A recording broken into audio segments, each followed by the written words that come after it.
संविधान में किया जा रहा है ना, उसी संविधान किसी मोदी योगी राजनीति नहीं करना चाहिए था। किसी योगी मैंने क्या कहा बात नहीं है कि वो आशीष जी, मैं आपको यहाँ पर रोक रही हूँ। सबसे पहले एक सेकंड, आशीष जी, सबसे पहले प्रधानमंत्री मुख्यमंत्री का नाम आप तहजीब से लीजिए।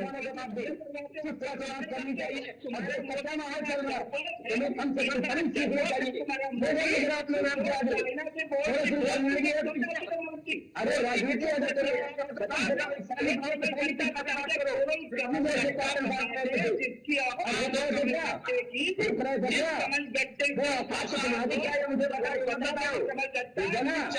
दोबारा कभी भी इसके संवैधानिक पद पर बैठने का मैं तुम्हें अच्छी औकात दिखाऊंगा तो औकात से भूल एक सेकंड रोहित सक्सेना जी, 1 मिनट। आशीष जी, अरे दोनों की आवाज डाउन करिए। सबसे पहली बात, मेरी डिबेट यहाँ पर किसी की पर्सनल कमेंट के लिए नहीं है। अर्चना, रोहित जी से एक चीज पूछी गई। रोहित जी सुनिए, एक मिनट सुनिए। रोहित जी, आप सत्ता में हैं, आपसे सवाल ये किया गया था, विपक्ष ने आपको समर्थन दे दिया पूरा। विपक्ष ने कहा कि सरकार का जो भी फैसला होगा उसमें साथ होंगे। आप सरकार का प्रतिनिधित्व कर रहे हैं, यहां पर आप भारतीय जनता पार्टी से जुड़े हैं और सत्ता में आप हैं। आपसे जो चीज पूछी गई उसको बताइए, आपसे क्या अपेक्षा की जाए और क्या आप इस बार कोई ठोस कदम उठाने जा रहे हैं? आप उस पर बोलिए ना। दूसरा क्या बोल रहा है उसके लिए हम बैठे हुए हैं, हमें भी बोलने दीजिए। आप अपना पक्ष रखिए केवल।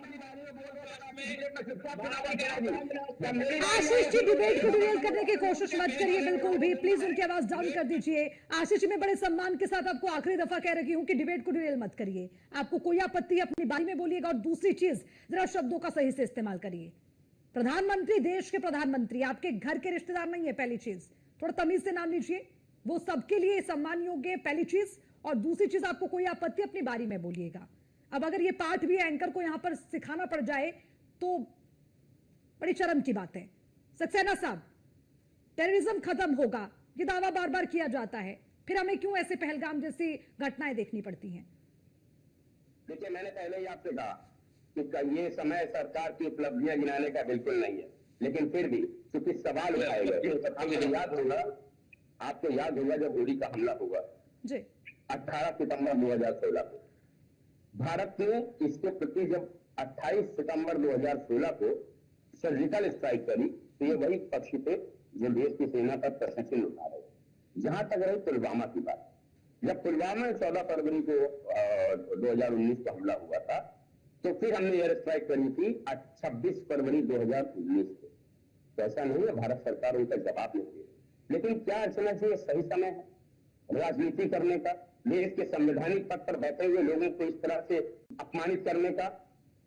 अगर सेना में रह करके आए हैं तो सेना का पहला नियम होता है डिसिप्लिन, अनुशासन। और मुझे लगता है अनुशासन ये सिखाता है एक सैनिक को कि देश के संवैधानिक पद पर बैठे हुए व्यक्ति के लिए किस तरह से बात करनी चाहिए। ठीक है, सवाल पे आइए। 35 मिनट होता है, अब सवाल फिर आप आशीष जी पे टिप्पणी कर रहे हैं। सवाल पर आइए ना, सवाल पे आइए ना सक्सेना साहब, सवाल पर रिएक्शन के बाद। अरे सुनिए, एक मिनट सक्सेना जी, वहां लोगों का धर्म पूछा गया, सक्सेना जी कहा गया कि आप जाकर के मोदी को बता दें। मैं इस चैनल से वादा कहा गया, वीडियो वायरल हुआ। यस, मैं बहुत दावे के साथ एक वादा कर रहा हूं आपसे, इन आतंकियों का ना तो धर्म पूछा जाएगा, ना ही इनके साथ हुई घटना का कोई गवाही देने वाला बचेगा। इसको लिख लीजिएगा। और फिर ये वही लोग होंगे जो देश की सेना के स्तर पर सवाल उठाएंगे। आप देखिए,